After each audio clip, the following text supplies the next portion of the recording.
And I was hoping that you might be able to tell us maybe how you came up with the idea of studying it, or I think it just happened, but also I continually hear that the Palestinians teach hate and the Israelis teach peace. No, really.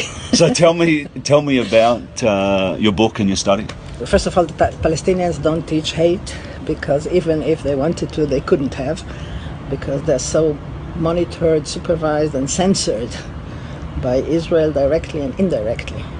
All right. By World Bank, by the European Union, by the Israeli military, really, and by the Israeli Ministry of Education. So even if they wanted to, they couldn't have. Wow, okay. See? So that's something that we don't hear. We don't hear about that. You don't hear about that. No. I have a colleague, Samia Alayan, who is a specialist on that. So you can interview her as well. Okay. So even if they wanted to, they couldn't. I mean, they cannot do anything. They can hardly teach about their own history in their books.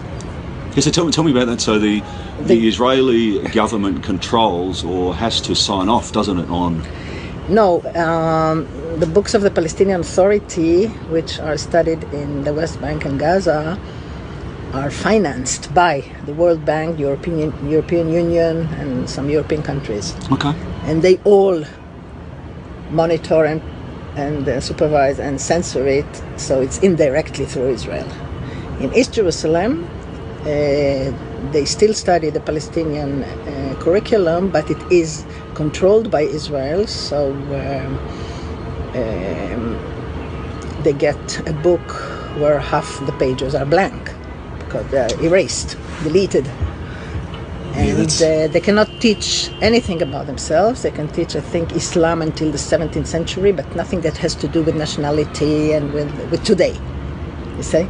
They cannot teach about the refugees. They cannot teach about the Nakba. And I'm talking about the Palestinian Authority, not in Israel.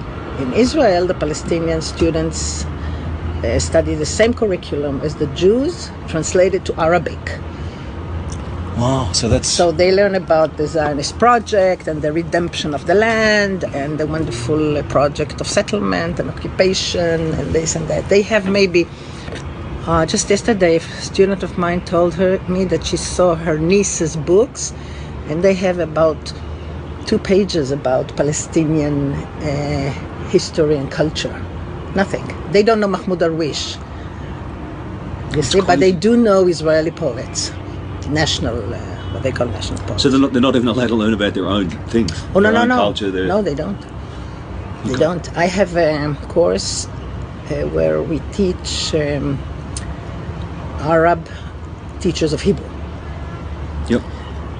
And many of them tell me, so what I do, I mean, there's no program for teaching that.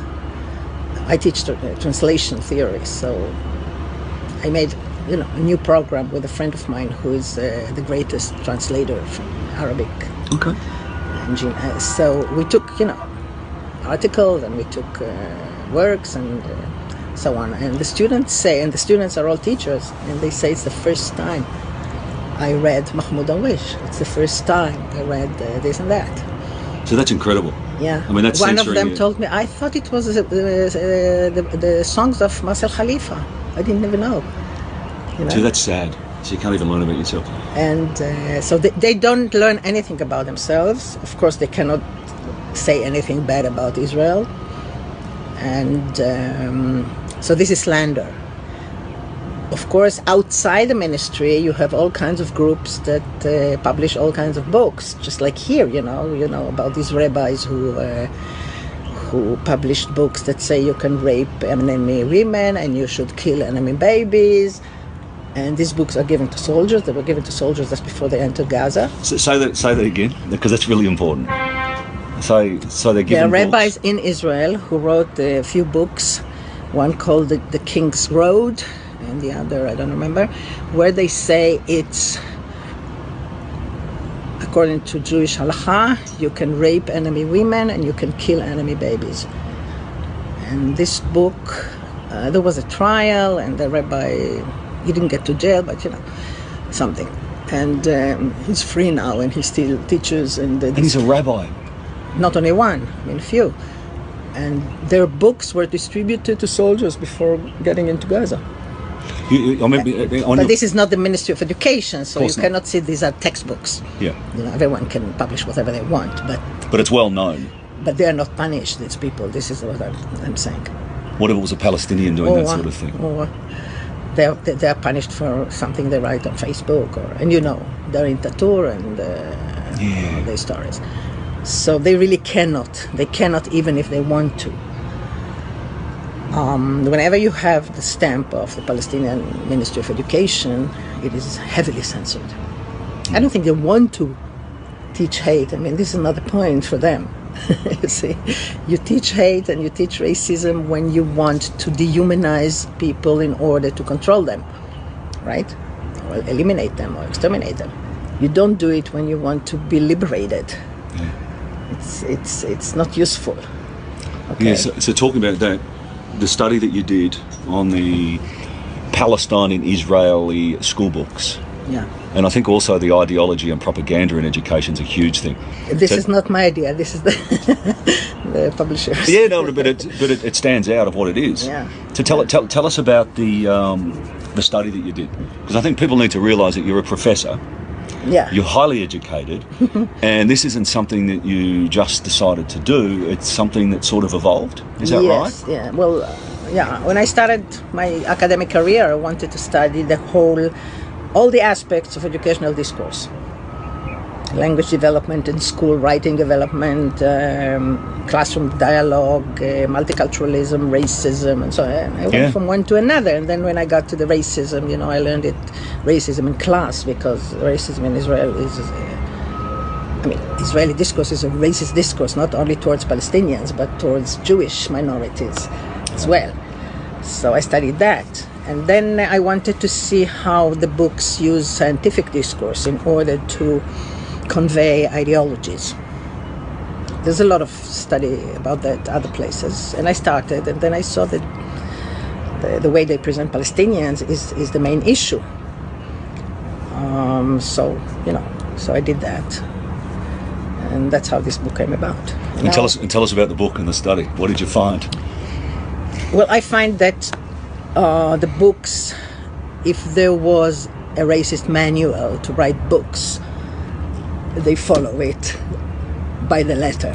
Okay? Wow. All the categories of racist discourse are there, both visual and verbal, and rhetorical, the rhetoric. You see, because other people who study Israeli school books do content analysis, and when you do content analysis, you don't study the rhetoric. So, for example, there was a big discussion about whether Israeli school books mention the Nakba or not, because in an Israeli school book translated to Arabic,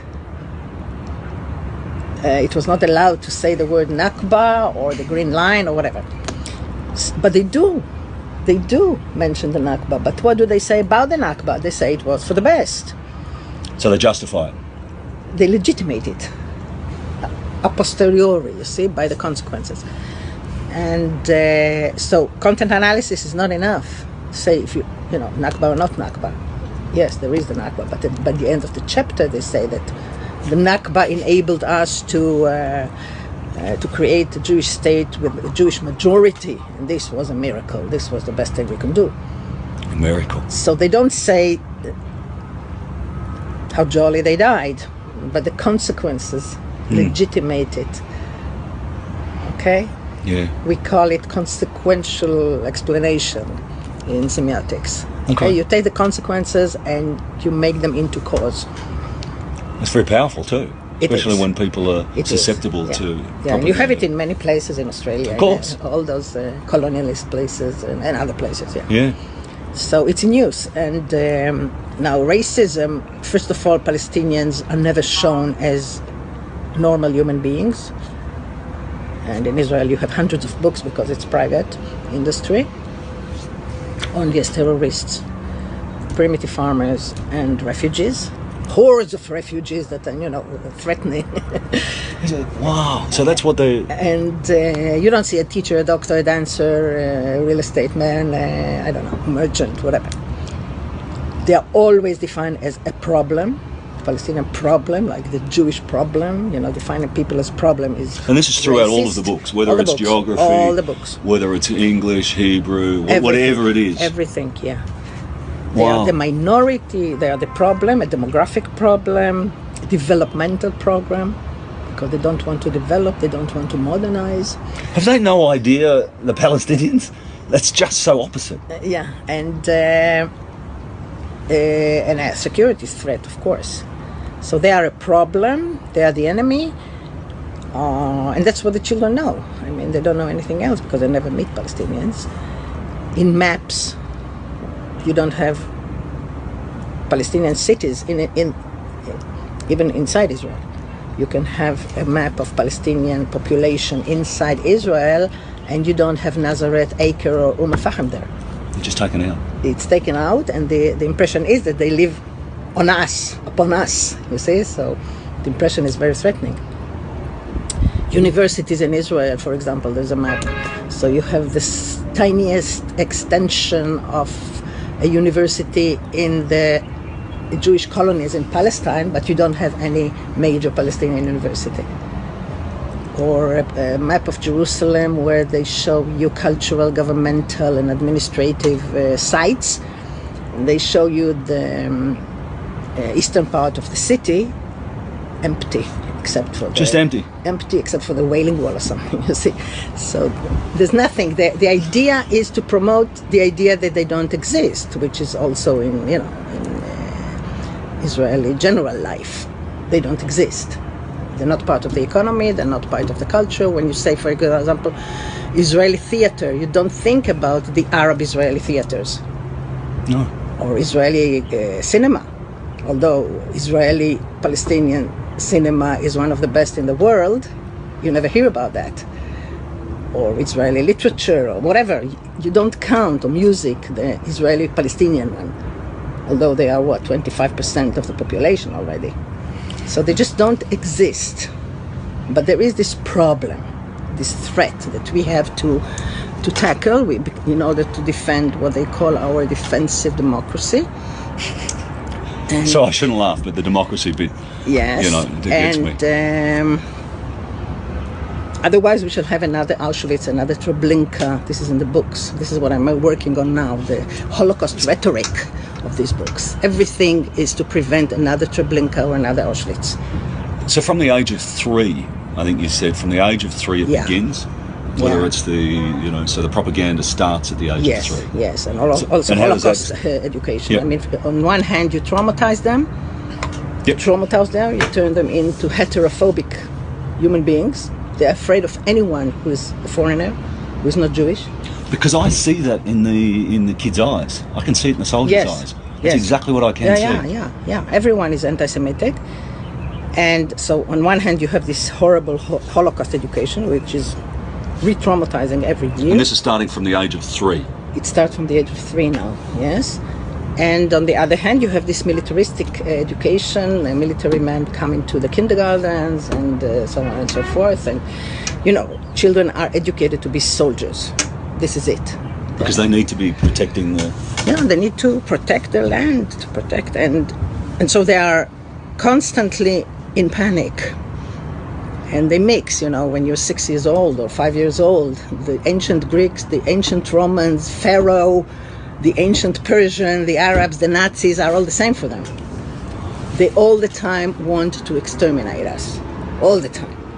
You can imagine, Ethiopian children who came yesterday and all this is imposed on them. They wet in their beds. They are terrible things. And so they're wetting their beds because of the education? Yes. Around the Holocaust Day and Memorial Day and all this. I volunteer here in the what they call absorption center, which is a kind of a ghetto that they built for the Ethiopians. A horrible place. That's what the mothers say. They wet in their beds, and I went to read books to the children once. So they brought me very nice children's books. And I asked the little girl, what is it here? She said, this is a soldier. He coming to kill us. Whatever. And one little boy... Because kids shouldn't be thinking this. One little boy told me the Arabs, they destroyed our temple and they drove us out of Egypt. and they